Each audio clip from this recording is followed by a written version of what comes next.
Bismillahirrahmanirrahim. Assalamualaikum warahmatullahi wabarakatuh. Alhamdulillah. Alhamdulillahi haqqa hamdi wassalatu wassalamu ala sayyidi rusuli wa khairi khalqi Muhammadin wa ala alihi wa sahbihi wa kulli man ihtada bihadihi wa istanna bisunnati. Yang saya hormati, beliau sudah meninggalkan ruangan ya, Prof Suwarno ya. Para pembicara yang hadir, Prof Ayu, Prof Hussein Alatas, dan sahabat saya ini, Prof Iqbal ya, dan moderator Prof Agus. Insya Allah kayak gitu. on the way itu. Ya. Pada pagi hari ini saya akan coba mungkin menyampaikan sesuai dengan judul tentang perubahan generasi. Jadi kalau transformasi teknologi tadi sudah dibahas oleh Prof Ayu, nah maka saya akan membahas tentang perubahan generasi dari perspektif ilmuwan Muslim. Kalau kita lihat di dalam Cambridge English Dictionary ya, walaupun istilah generasi itu sudah lama masuk ke dalam bahasa Indonesia, mungkin bagus juga kalau diperjelas maksudnya generasi itu apa ya. Generasi itu ya kalau bahasa Indonesianya angkatan sebenarnya, angkatan atau bisa juga disebut itu bangsa ya, bangsa. Kalau di kamus itu disebut a group of people who are about the same age, berarti ya itu tadi yang sebaya, yang semasa dengan kita, born or start to exist at about the same time. Jadi kita ini bisa disebut satu generasi, segenerasi, sezaman. Terus yang makna yang ketiga, satu generasi itu bisa jadi seumuran orang. Ya, jadi kira-kira mungkin rentang waktunya 50 hingga 100 tahun lah. Biasanya sih 50 tahun dibilang itu satu generasi, ya, more or less gitu. Nah, kalau di dalam Al-Quran, sebenarnya ada 3 istilah yang digunakan, yang maknanya itu sangat dekat, kalau mungkin boleh dikatakan sama dengan generasi, yaitu istilah koron dan jamaknya adalah kurun. Ya, itu sudah masuk ke dalam bahasa Indonesia itu kurun ya, walaupun dalam bahasa Indonesia kurun itu diartikan rentang dalam kurun waktu, itu like in a time span, time period. Padahal arti sebenarnya kurun itu bukan period, dia bukan span, bukan rentang, tapi angkatan, generasi. Dan ini salah satu istilah kunci yang kalau di dalam Al-Quran itu sebenarnya menunjukkan generasi itu berarti keseluruhan orang yang hidup pada suatu masa. Ya mungkin bisa dibilang kalau kayak kita bilang di Indonesia generasi sebelum kemerdekaan, berarti orang-orang yang hidup sebelum kemerdekaan di Indonesia. Kalau kita ini mungkin post reformasi ya gitu, generasi post ke generasi sesudah kemerdekaan atau generasi orde baru gitu. Di dalam kitab Al-Isfahani dijelaskan wal qarnuhumul qaumul muqtarinuna fi zamanin wahid. Nah ini kan persis dengan definisi di Cambridge. Ini nggak tahu apakah nggak mungkin Al-Isfahani hidup abad ke-5, Cambridge English Dictionary abad ke-20. Ya nggak mungkin ini yang definisi ini dari Cambridge. Ya. Tapi sama ini artinya katanya orang-orang yang hidup pada suatu zaman. Itu ada koron dan kurun. Kemudian yang kedua istilah umat. Ya. Umat ini sebenarnya bangsa. Makanya ya kita bisa bicara umat Islam, bisa juga kalau di Madinah dulu, umat yang di Madinah itu termasuklah komunitas Yahudi, komunitas Kristen dan komunitas pagan yang belum beriman. Satu lagi istilah yang juga banyak digunakan di dalam Al-Quran adalah istilah Korea. negeri. Nah ini yang sebenarnya lebih dekat mungkin dengan istilah peradaban, civilization. Dan makanya kalau dibilang Allah membinasakan suatu negeri, yaitu Allah melenyapkan peradaban. Ya peradaban ya berarti semua ya hilang di situ. Di dalam Al-Quran ini inspirasi lah ya. Kalau kita nanti mau meneliti lebih lanjut, ini beberapa ayat-ayat yang bisa jadi patokan kita. Apa yang dinyatakan oleh pencipta manusia tentang generasi ini.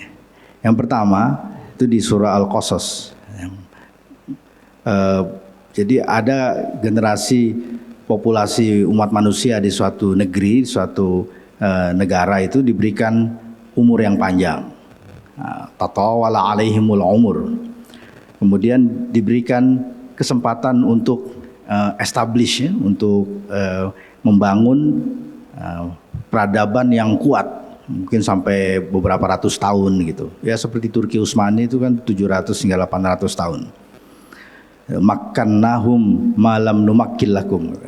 Jadi memang tidak semua bangsa itu diberikan oleh Tuhan kesempatan yang sama. Ada yang peradabannya itu hanya berlangsung mungkin beberapa abad, ada yang sampai hampir 1 milenium. Kemudian diberikan kekuatan fisik militer. Wa kam ahlakna qablahum min qarnin hum asyaddu minhum batshan. Nah, ya ini menunjukkan kekuatan militer mungkin seperti Romawi itu kan yang dikenal ya sangat kuat militernya. Kemudian Yunani kuno lewat Alexander the Great itu dari Makedonia. Kemudian di surat Qasas ayat 78, huwa asyaddu minhu quwwatan wa aktsaru jam'an. Nah, ini menunjukkan tidak hanya jumlah yang banyak, tapi juga solidaritas itu ya. Berarti kalau di istilah kita itu persatuan dan kesatuan. Nah, bagaimana kemajemukannya itu bisa diramu sehingga jadi kekuatan. Lalu bangsa-bangsa yang membangun peradaban itu tentu saja diberikan kesejahteraan.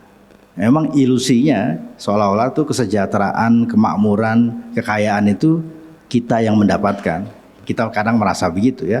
Dalam skala kecil ya kita juga pikir ya saya makan karena saya masak. Nah gitu ya. Nah, nanti apabila itu tidak terjadi baru kita menyadari bahwa sebenarnya saya makan itu karena rahmat Allah Subhanahu wa taala.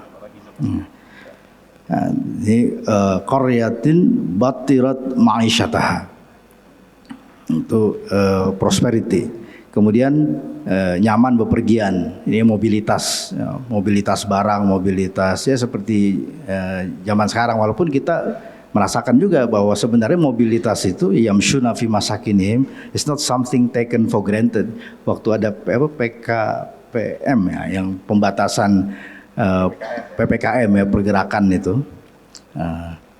Nah itu baru kita merasakan itu sebenarnya bukan sesuatu yang otomatis dan menjadi hak kita untuk bisa bebas pergi kemana-mana. Nah, ternyata itu adalah keistimewaan, itu adalah nikmat juga dari Allah Subhanahu Wa Taala. Kemudian kemajuan dan kemewahan ini di surat Maryam, ahsanu atsatsan wariya. Maka kan kita lihat ada orang yang ada bangsa-bangsa itu yang sangat detil ya dalam urusan dekorasi, bukan hanya dekorasi ruangan, dekorasi busana, bahkan dekorasi makanan. Jadi mau makan sedikit aja tapi nah itu ahsanu atsatsan wariya. Memang dan itu yang disebut civilization katanya. Jadi katanya kalau uncivilized people itu makan daging langsung aja potong langsung digarot gitu ya.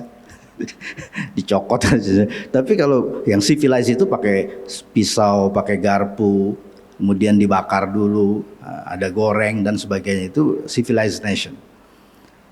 Itu ahsanu atsatsan wariya. Kemudian di surah ya di banyak surah, di surat Ar-Rum ya, itu disebutkan bahwa setiap bangsa, setiap umat, setiap peradaban itu ada nabinya. Maka sebelum dibinasakan, sebelum dihancurkan pasti sudah ada peringatan. Ini salah satu ayat yang mungkin bisa mengingatkan kita di surah Al-An'am ayat 6 ya.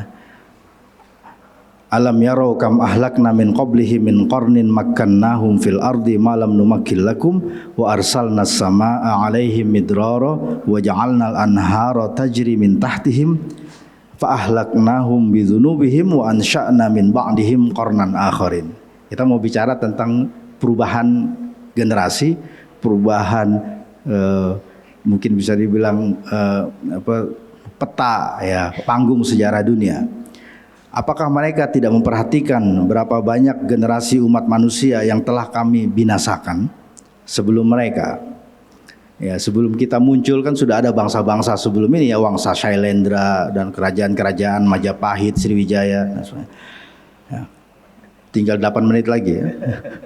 Padahal generasi itu telah kami teguhkan kedudukan mereka di muka bumi dengan keteguhan yang belum pernah kami berikan kepada kalian, dan kami curahkan hujan yang lebat, ya, berarti sehingga makmur, tanahnya subur, ya, gemah ripah loh cenawi, ya, toto tentrem kertora harjo.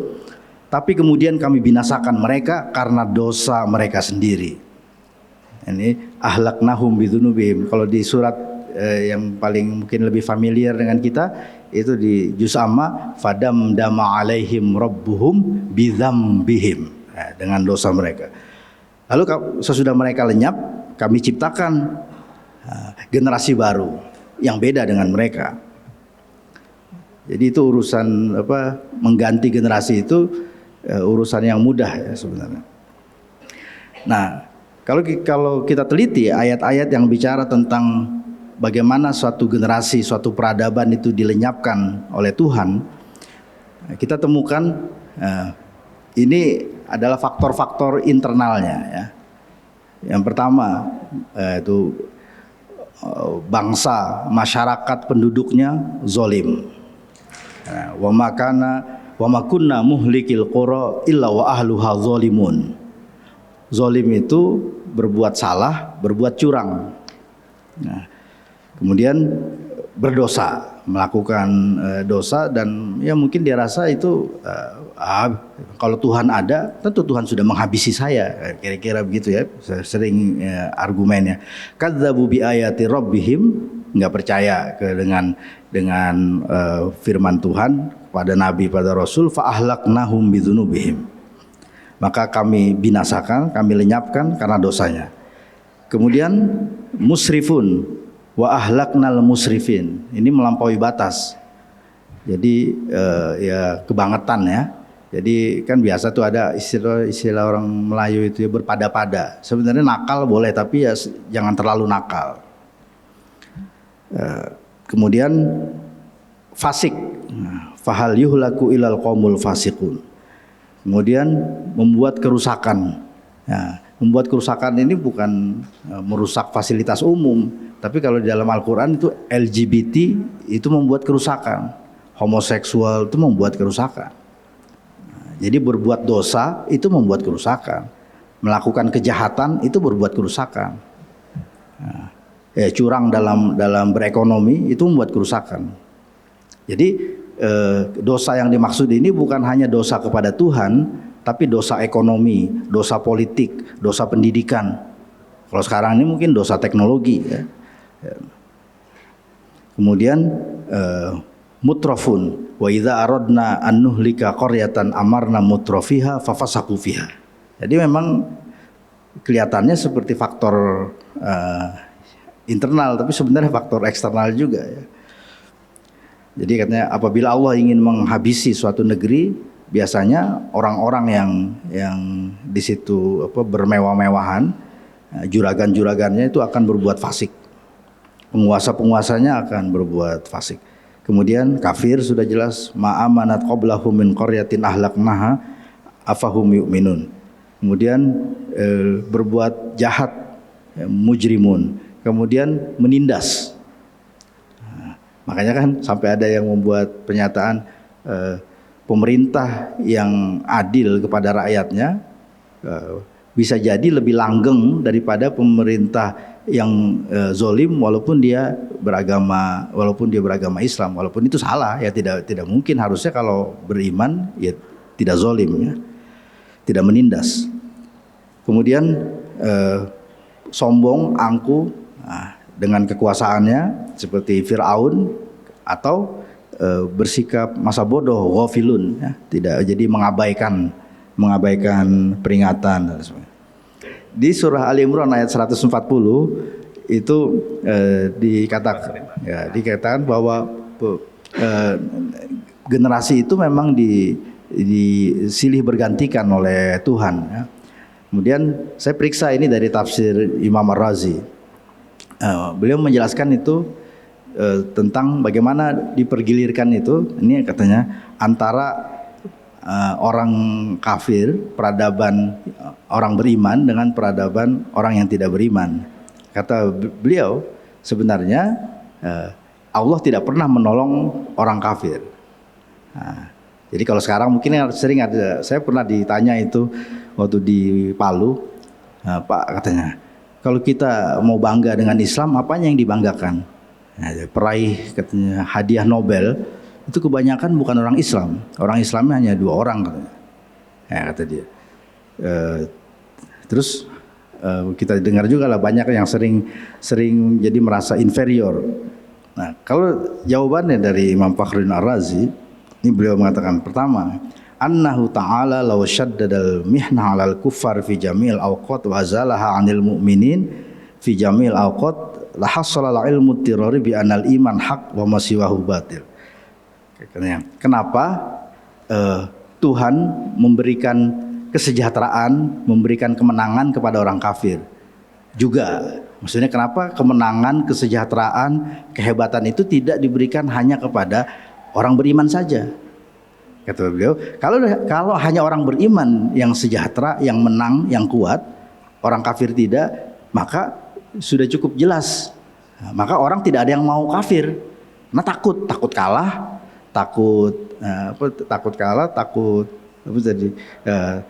tertinggal gitu ya, takut miskin. Karena kalau mau kaya harus beriman gitu. Walau kana kadzalika la batala taklif wa thawab.